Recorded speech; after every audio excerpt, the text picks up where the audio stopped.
I'm Judy Nadler, Senior Fellow in Government Ethics at the Markkula Center for Applied Ethics at Santa Clara University.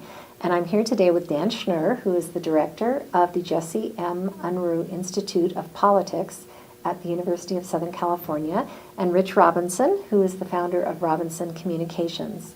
Dan and Rich were with us earlier today as panelists at our Public Sector Roundtable, where the topic was campaign ethics. What do you think are the slippery slopes that candidates should be aware of as they begin their campaigns and during the process of the campaign season? I'd say that the biggest temptation for a candidate is to decide that the ends justify the means. You wouldn't run for office, and this is to a candidate's credit, unless you believed in the righteousness of your cause and the validity of your issues.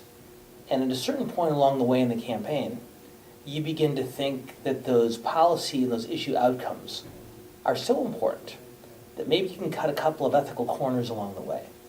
So you think, okay, this might not be entirely honorable, but you know what? If the children of my community are going to benefit, if it's going to make our streets safer, or it's going to create jobs, then maybe I can step over this one ethical line in order to help the greater good. And once you do that, then that slippery slope becomes a downhill spiral. And you think to yourself, I can do anything, and I should do anything, because it's justified by my election because I'm that important. The first time you step over that line, you probably don't come back. So it's important to watch it and remember that as important as you think your election is, the trust of the voters and the sanctity of the process is even more important than who wins on election day.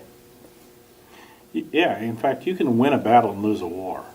And this is what I tell the candidates, my clients all the time. It's important to understand what your ethics are before the game begins. The other thing is be in charge of your own message. We consultants give you lots of advice, and we're tough people to work with sometimes. And we want you to do certain things because we're getting into the end of the game. We want to win. But at the end of the day, it's your life. And you have to live with the decisions that you make for your campaign. We will go on to the next campaign. So I would say it's important to make sure that you're in charge of your message and that you set your ethical boundaries before the campaign begins. Because if you start with relative ethics in the middle of a campaign, you will fall down the slippery slope of going in the wrong direction. And finally, it's the small things that matter.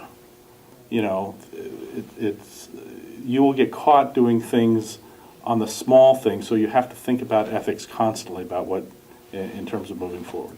Well, thanks again to Dan and Rich for joining us.